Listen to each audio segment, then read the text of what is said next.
তাই তাড়াতাড়ি নির্বাচন নিয়ে আপনি আপনার জায়গায় চলে যান। বিএনপি কোনো লুটেরার পার্টি না। এইখানে আমরা আছি, সবাইকে ফাঁসির কাছে দিতে হবে। অন্য কোনো পথে হাঁটলে সম্মান নিয়ে যাওয়ার মতো অবস্থা থাকবে না। এই দেশের মানুষের পেটে এখনো ভাত নাই, এখনো সাধারণ মানুষ 3 বেলা খেতে পায় না, খেতে চাইবে না, সেটা দিয়ে চলে না। চালের দাম কমে নাই, ডালের দাম কমে নাই, তেলের দাম কমে নাই, বিদ্যুতের দাম কমাতে পারেন নাই। তাই আপনার পারবেন না, আমরা আশাও করি না। তাই তাড়াতাড়ি নির্বাচন নিয়ে আপনি আপনার জায়গায় চলে যান। আর নতুন দল যারা করতেছেন স্বাগত জানাই, কিন্তু সরকারি দল হয়ে না, সরকারি দল হয়ে না। আর ইনসাফকে বলবো, আপনাকে নিরপেক্ষ থাকার জন্য ওই চেয়ারে বসানো হয়েছে। একটা নিরপেক্ষ সরকারের মাধ্যমে আগামী নির্বাচন হবে, এই কারণে শেখ হাসিনাকে চালানো হয়েছে। কাজে মনে রাখবেন, ওই চেয়ারটা কিন্তু বড় জ্বালার চেয়ার, আরামেরও চেয়ার, জ্বালানো চেয়ার।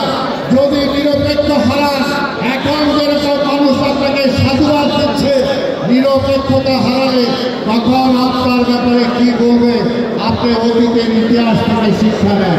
তাই আমরা বলবো, আজকে দেশে আমরা শান্তি চাই। তাই যেমন খালেদা জিয়া তারেক রহমানের নির্দেশে আমরা এখনো শান্ত আছি। আমরা চাই আগামী নির্বাচন যত দ্রুত ঘোষণা করে নির্বাচনের পর্যন্ত, নির্বাচনে একটি নির্বাচিত সরকার আসা পর্যন্ত বিএনপি মাঠে আছে। কিছুই দেখেন নাই এখন পর্যন্ত। যখন তারেক রহমান নির্দেশ দেবে, যেটি সবাই চুপচাপ আছে, এক নির্দেশের সাথে আবার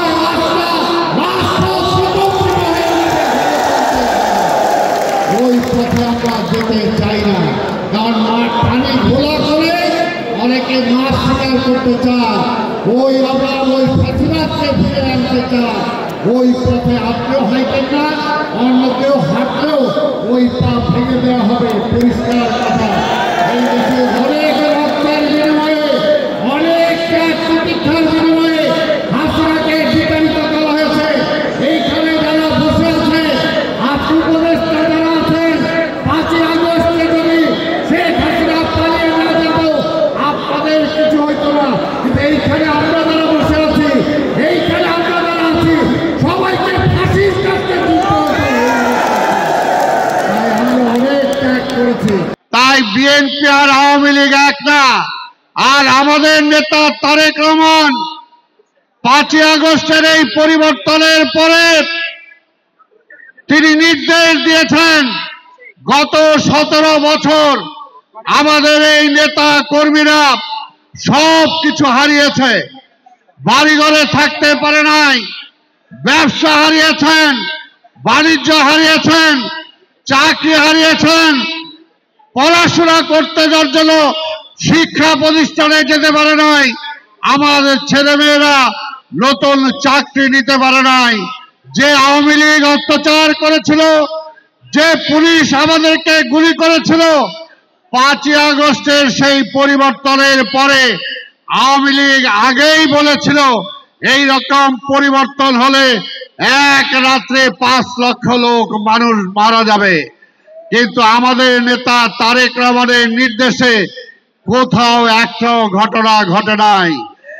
এটাই হলো নেতৃত্ব। তাই আমি বলতে চাই, যারা বিএনপিকে সমালোচনা করেন তাদেরকে হিসাব করে দেখতে বলবো যে এক নেতার এক নির্দেশে যেমনি আজকে দেশ শান্ত রয়েছে, কিন্তু আপনাদের নেতা নির্দেশ দিয়েও কোনো কিছুই করতে পারেন নাই। আপনার নেতা আক্ষেপ করে বলেছিল, কি করব আমি, সারা পৃথিবী থেকে ভিক্ষা করে নিয়ে আসি, আমার চারপাশে চাটার দল, চোরের দল সব চাইটা বাইটা খায় ফেলে। কিন্তু বিএনপির নেতা কর্মীরা এক নির্দেশে সব ঠান্ডা হয়ে গেছে। কারণ আমরা দেশকে ভালোবাসি, দেশের মানুষকে ভালোবাসি, গণতন্ত্রকে ভালোবাসি।